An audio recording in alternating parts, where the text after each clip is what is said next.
Well, there are some that would argue that when we created another intelligence bureaucracy upon the existing bureaucracy, that we would complicate the problem associated with analyzing all the information that's out there. I think that might be overstated, but I think there is some truth to that. At the end of the day, there are a couple of things that I think the president is obviously looking at today. First of all, did we forget about just using some common sense? I mean, we've lamented the fact for a long time, Andrea, that we haven't had good human intelligence. But when a father comes into the embassy on several occasions... It doesn't get much better than that. It doesn't get much better than that. And so one wonders, and I think most Americans wonder, why didn't somebody just pick up the phone? I know the State Department can email and the CIA can send it to the National Counters and Terrorists, but isn't this at a threshold where you'd give someone a personal, immediate alert? The second piece of the challenge, I think, is the technical piece. I claim they've got 500,000 people on the watch list and no-fly list, and that's a problem. But you and I used our credit cards over the holidays, and we're in a database with hundreds of millions of people, and we got a no-go, credit-worthy, not credit-worthy. So I think there's some attitudinal adjustments that have to be made, and clearly some technical modifications that have to be made within the infrastructure. The technology exists. Despite all of the information that's coming in.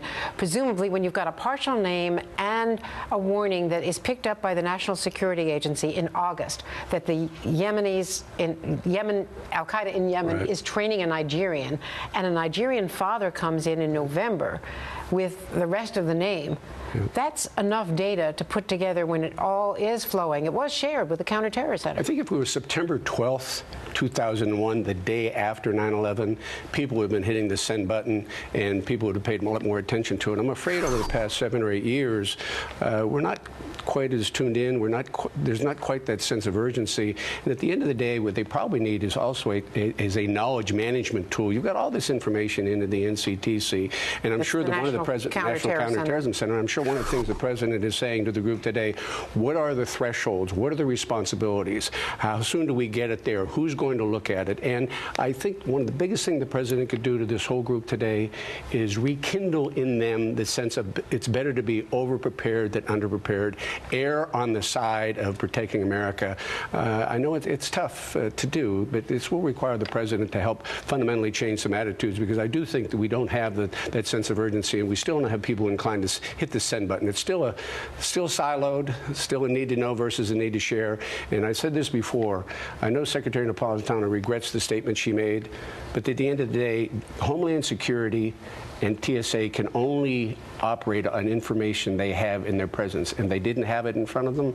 They couldn't very well operate with it. Well, in defending her and trying to put context around her, you're more charitable than some Republicans. And talk about hitting the send button.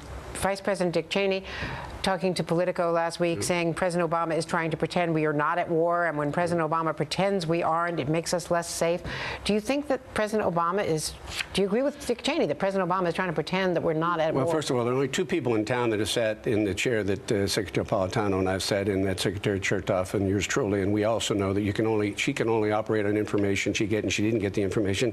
And secondly, I think there's a problem within Washington generally with regard to the intelligence community, but by and large, I think this president has followed the Bush prescription in Iraq. He sent more troops into Afghanistan. And so the notion that he's not serious about conducting the war against these terrorists overseas, I think I just disagree with that. However, I do think there's a certain sides of the aisle in Washington, and hopefully this tragedy that has been averted will rekindle in everybody the sense of being overprepared, underprepared, more cautious in terms of protecting America's interests than less, and perhaps a little less concerned about being politically right. Pick up the phone and call if you think there's a problem. And Napolitano also, in an exclusive interview with our own Pete Williams yesterday, had this to say about those body scanners, because she said the privacy changes, to the fixes supposedly in that software may have to be revisited. That maybe, given the fact that this guy was hiding stuff in his underwear. Let's watch what she had to say. We have to take what we now know was one means of trying to smuggle PETN onto this plane and look at how those images are constructed and whether the so-called privacy screens need to be amended. Given what Al-Qaeda is now trying to do we have to just give up our privacy and modesty be abandoned? Well, I still think that what we have not done since September 11, 2001 is it took us less time to put a man on the moon than it has for us to come in with technology that could assist TSA and all the other agencies in dealing with the safety in commercial aviation. I think we have to be very careful about the privacy issue, but I also think there are ways that it could be screened and it could be accomplished. By and large, we have not really made a fundamental change in screening.